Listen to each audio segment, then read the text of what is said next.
ವಿಕ್ರಮ್ ಮಂಜ ಇನ್ನೊಂದು ಕಡೆ ಗಿಲ್ಲಿನೇ ಟಾರ್ಗೆಟ್ ಮಾಡಿ ಜಗಳ ಆಡ್ತಿರೋದು ಬೇಕು ಅಂತಲೇ ಇದು ಮಾಡ್ತಿರೋಂಥದ್ದು ಇವೆಲ್ಲ ಕಾಣ್ತಾ ಇದೆ. ಮೇಲ್ನೋಟ ಗಿಲ್ಲಿ ಸ್ಪಷ್ಟವಾಗಿ ಗೊತ್ತಾಗ್ತಾ ಇದೆ ಹಿಡ್ಕೊಂಡು ಅವ್ನಿಗೆ ಹೊಡಿಬೇಕು ಅನ್ನೋ ಟಾರ್ಗೆಟೇ ಮಾಡಿದ್ದಾನೆ ಅಂತ.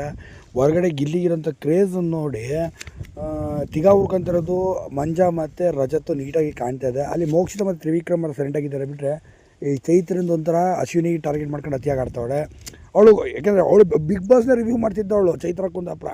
ಬಿಗ್ ಬಾಸ್ ರಿವ್ಯೂ ಮಾಡ್ಕೊಂಡು ಹಂಗಲ್ಲ ಹಿಂಗಲ್ಲ ಹಂಗಂತ ಅವಳಿಗೆ ಒಳಗೆ ಬಿಟ್ಟ ಮೇಲೆ ಅವಳು ಇನ್ನೇನು ಮಾಡ್ತಾಳೆ. ಅವಳು ತನಗೆ ಏನು ಬೇಕೋ ಗೊತ್ತಲ್ಲ, ಹೊರಗಡೆ ನೋಡಿದ್ದಾಳಲ್ಲ ಯಾರ ಹಿಂದೆ ಬಿದ್ದರೆ ನನಗೆ ಹಿಂಗೆ ಚೂರು ಬರುತ್ತೆ, ಯೂಟ್ಯೂಬಲ್ಲಿ ಇನ್ನೊಂದಷ್ಟು ಸಬ್ಸ್ಕ್ರೈಬರ್ ಮಾಡ್ಕೋಬೇಕು ಅಂದಾಜು ಮಾಡಿರ್ತಾಳೆ. ಹಾಗಾಗಿ ಅವಳು ಬಿದ್ದಿರ್ತಾಳೆ. ತದನಂತರ ಮಂಜನದು ಅಷ್ಟೇ ಅತಿ ಆಯಿತು, ಬೇಕು ಅಂತ ತಟ್ಟೆ ಎಸೆಯುವಂಥದ್ದು, ಚೇರ್ ಎಸೆಯುವಂಥದ್ದು. ಏನು ಬಿಗ್ ಬಾಸ್ದು ಪ್ರಾಪರ್ಟಿ ಯಾರ ಅಪ್ಪಂದು ಅಲ್ಲ, ಏನು ಇವ್ರು ಅಪ್ಪಂದು ಅನ್ಕೊಂಬಿಟ್ಟು ನಮ್ಮ ಮಂಜ ಏನು ಶೋಕಿ ತೋರಿಸ್ತಿದ್ದಾನ ನಂಗೆ ಅರ್ಥ ಆಗ್ತಿಲ್ಲ. ಇದು ಭಾಳ ಅಂದರೆ ಪೂರ್ತಿ ಅತಿಯಾಗಿದೆ ಅಂತಲೇ ಕೂಡ ಹೇಳ್ಬೋದು. ಏನೋ ಪಾಯಿಂಟ್ಸ್ ಕೊಡೋ ಇದರಲ್ಲಿ ದೊಡ್ಡ ಇವ್ರುಗಳ ಥರ ಪೋಸ್ಗಳು ಕೂಡ ಕೊಡೋವಂಥದ್ದು. ಇರಲಿ, ನೋಡೋಣ ಏನಾಗುತ್ತೆ ಅಂತ.